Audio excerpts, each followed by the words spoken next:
Salut à tous, aujourd'hui le Honor View 10. Donc je vous présente tout d'abord le contenu de la boîte, donc une boîte bleu marine, bleu foncé. On a dedans un super chargeur qui est assez imposant, un câble avec bien entendu l'USB-C, puisque ce téléphone est en USB-C. On trouve également une coque en plastique transparente. Elle est très simple, mais elle permet de protéger le téléphone en attendant, si c'est votre souhait, que vous en achetiez une un peu plus classe, comme celle de nos rêves dont je vous ai parlé il y a peu. Et enfin, le plus important, on trouve le téléphone.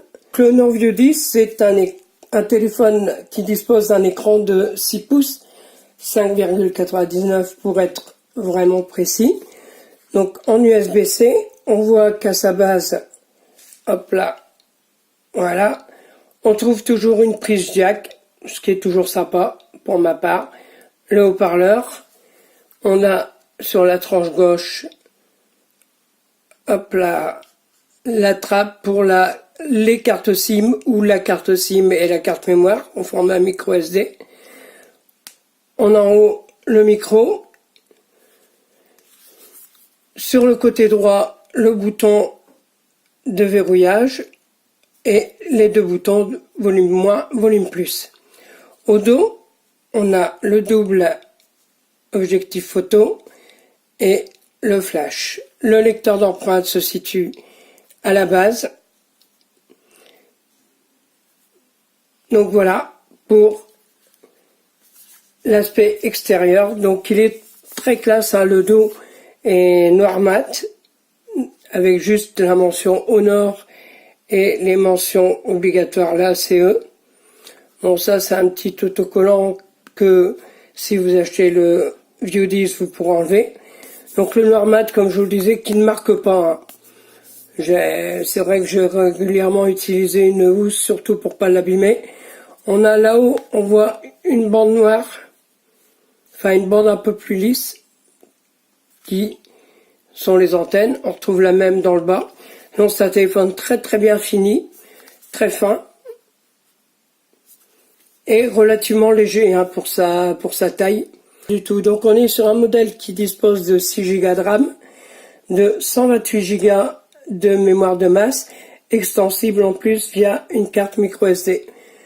Donc il est vraiment super fluide, hein. On trouve donc il tourne sous Android 8 avec Emotion UI dans sa version 9.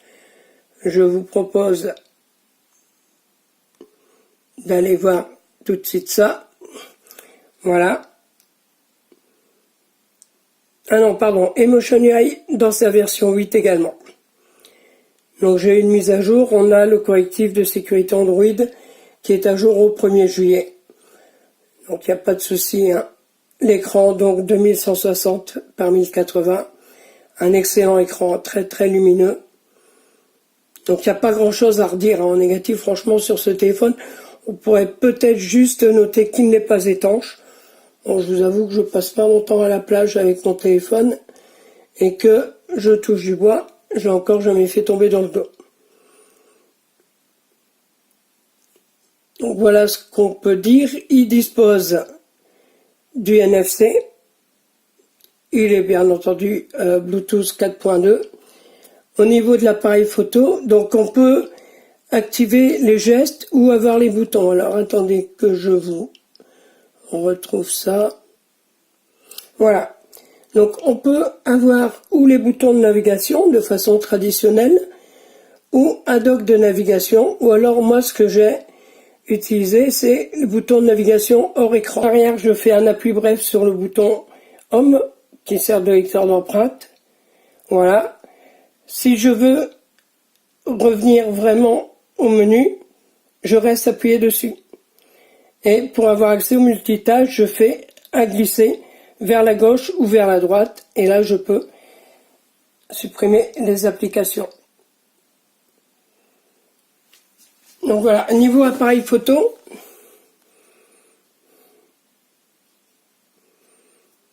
on a donc plusieurs modes. Donc on a bien entendu photo, vidéo. On a un mode portrait également. Donc vous voyez toutes les options disponibles. En particulier, j'ai bien aimé le mode ralenti qui donne de très bons résultats. Donc on glisse de la gauche vers la droite pour accéder à ce menu. Et si on glisse de la droite vers la gauche, on accède aux options plus générales, comme la résolution, l'étiquette GPS ou l'enregistrement sur la carte SD ou sur le téléphone. Voilà, je reviens donc au menu avec un appui long dessus. Voilà, donc plein de bonnes choses hein, sur ce smartphone. Alors je vais essayer de vous montrer ce que donne une vidéo YouTube. Donc le téléphone dispose d'un gyroscope. Voilà, donc vous voyez, il me suffit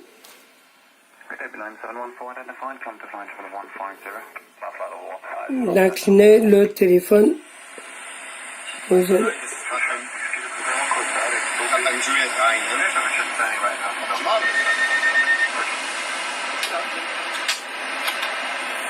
Donc vous voyez, le son est de bonne qualité.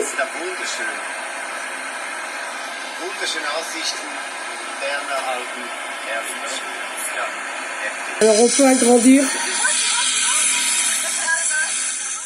agrandir la vidéo pour qu'elle occupe le maximum de l'écran. Pour ça, je vais écarter, vous voyez. Je vais réaugmenter le son. On va peut-être aller un peu plus loin.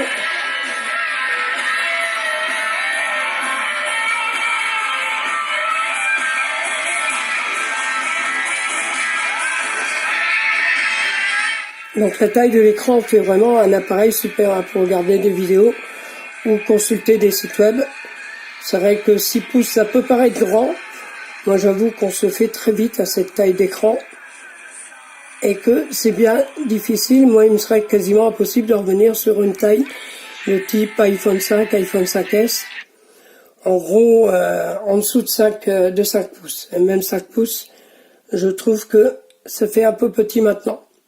Je ne vous ai pas parlé de la reconnaissance faciale, donc je verrouille, là je ne touche à rien et logiquement, hop, il est déverrouillé. Donc ça marche relativement bien. Et sinon, on a donc la reconnaissance par empreinte digitale hein, qui fonctionne. Alors je crois qu'il faut qu'il soit posé, voilà. Hop, je n'ai touché absolument à rien. Je verrouille, je me mets face à la caméra et le téléphone se déverrouille automatiquement. C'est très sympa, hein, ça marche bien, c'est pratique. Donc on a le choix, donc reconnaissance faciale et ou avec l'empreinte. Moi j'ai les deux, comme ça, quand je suis un peu sombre ou quand je suis mal orienté, je peux toujours le déverrouiller. Voilà, c'était donc la présentation de ce Honor View 10 pour e-bibliothèque. Voilà, j'espère que cette vidéo vous a plu. N'oubliez pas le petit pouce si c'est le cas. N'oubliez pas de vous abonner à ma chaîne YouTube pour retrouver l'intégralité de mes vidéos et de nous suivre sur ebibliothèque.fr. Moi je vous dis à bientôt et je vous souhaite une excellente journée. Salut, salut!